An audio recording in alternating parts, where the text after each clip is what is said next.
قطر وتلفزيون قطر وجزيرة قطر التي وقفت مع هذه الثورات، كل الثورات، ثورة تونس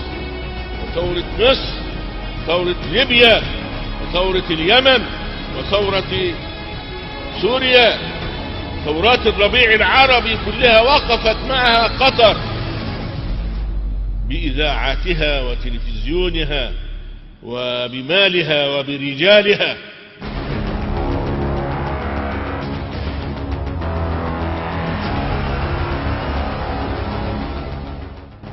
وطلبت من أمير قطر الشيخ حمد بن خليفة الثاني حفظه الله، وقد كان معي في الحقيقة في هذه الثورات العربية الخمس كلها، كان أسبق مني، كان يعمل مع هذه الثورات